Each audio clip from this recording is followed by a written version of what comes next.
Hey guys, it's Ben the CoinGeek at Old Public Coin, and I've got a Crackout challenge for you today. I've got 6 different coins that we sent in. If you follow us, you saw the preview to this.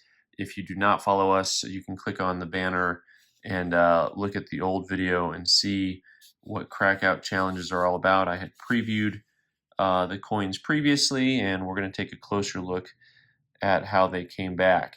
Now, I had gotten in a group of these old ANACS holders with a bunch of coins in them that were just lovely. ANACS had called this 1882 Morgan Dollar mint state 64, and an 1882 Philadelphia mint coin from 64 to 65 has a pretty big jump, so I went ahead and sent it in. And of course, because I thought it would make the grade, it goes from about $100 to about $300, and it's made the same grade. Now, most of our coins, after we reveal them, go up on our website and are available for sale. But then there's others that I kind of tinker with. I'm thinking I'm going to send this coin into PCGS. Everything about this coin is a 65. The cheek is super clean. The fields are super clean. The eye appeal is nice. The toning is lovely. And I'll probably go ahead and play with this coin some more and send it in. It looks like there's some stuff on this case here. That's like glue and stuff. This is the second NGC package in a row I've got back that's had muckety muck and fingerprints on the cases. Fascinated. It has nothing to do with coins, but I'm fascinated by it. All right, next up was this Icg Graded 1930 S quarter, which Icg had called mint state 62. Okay, good job, Ben. Way to blow it for everybody. NGC called it a 62, and Icg had called it a 64. So, just like that dollar, and maybe I'm just a glutton for punishment, this coin in particular, I really like. I think it's got the it factor, it's got the eye appeal. I think it makes the grade, and I think I'll send it in to PCGS also, just to see how they'll grade it. Yes, it's a waste of money. Thank you for all of you who care about my finances. But like I said, this is a lot of this is still for edification for everyone who's watching. You know, we can all learn together as we go through the process and see, you know, kind of how differently things are graded. One of the things I want you to do is I want you to kind of get your own feel for how you grade coins versus how someone else does. Because one of the things about third-party grading, it's an opinion of a grade, and you know, no two people's opinions are going to be identical. All right, 1911. Penny was in an Icg 63 holder. This coin I loved. I said this coin is phenomenal. It's gorgeous. Look at that luster, the brown tone. And I think pretty much everyone said, you know, you're an idiot if you send that in. Welcome to Idiotville. Look at that. Same grade. You know, I should just throw this coin away. It is still, I think, just a lovely coin. You know, it's got a couple marks in the field, but the overall level of luster and eye appeal on this coin compared to, you know, just a 63. And so in grading terms, an MS63 should be just an average coin.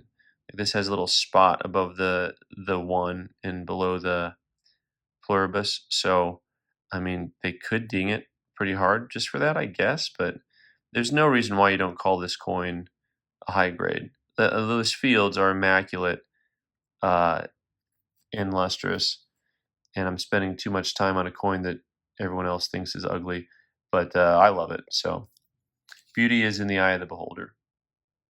Blue tone. What a great coin. I digress. All right, all of my Indian head penny junkies, MS63 red brown coin is really lovely. More fingerprints from NGC. Look at that. And you guessed it, unk details cleaned. NGC and PCGS continue to show that they are really, really hard on copper. And what's fascinating about this coin is they called it cleaned, and they didn't call it artificial color, artificial toning. Like I'm fascinated by that because I was ready for them to just say unk detail or questionable color because that's what they do a lot. Interesting coin. Interesting coin. I'm just thinking out loud of why they would call it cleaned. There's no sign of whizzing. There's no hairlines. The luster is complete and intact. You know, if anything, you say that the color's been altered. Pretty fascinating. All right, on to this 1923S. Peace Dollars and I, we never seem to get along, but lately I've been kind of on a lucky streak, if you will, with both NGC and PCGS and Peace Dollars. This coin jumps a lot from mint state 63 to 64. It goes from about $75 to $200. And finally, I get an upgrade on a coin. That's a nice little jump in value from one to the next. It was very conservatively graded. You look at how clean that field is and that cheek is. You know, that's really a good looking coin. These San Francisco Mint coins were struck really flat, really flat. So, you know, the whole coin just looks kind of, well, flat. Maybe I should get a thesaurus or something.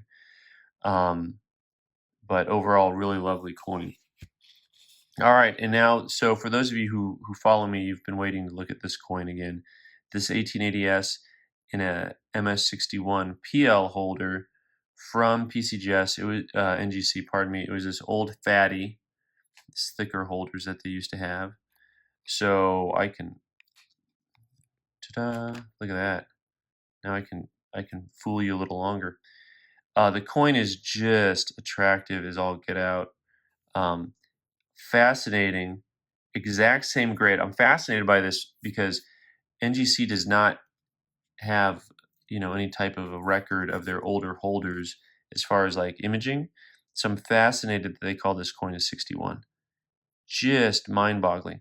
The coin itself, I can understand saying PL instead of dimple, instead of the deep mirror, but the eye appeal is just stunning. I'll put this on our website. First come, first serve. I'm not going to price it just based on the grade. I'm going to price it based on the eye appeal. And if somebody really loves it, they can buy it. But overall, just fascinating to me. I could talk forever about how this only came back as 61. There's no rhyme or reason to it. You know, you have some fine hairlines, but overall, the eye appeal on this coin is just phenomenal. You know, a couple of marks on the back, but nothing that says 61, not at all. So anyway, thanks so much for watching. You can look for these coins on our website, Old Public Coin. I'm Ben the Coin Geek, and you can subscribe by clicking on the button up here and watch some more videos on the right side of the screen. Thanks so much.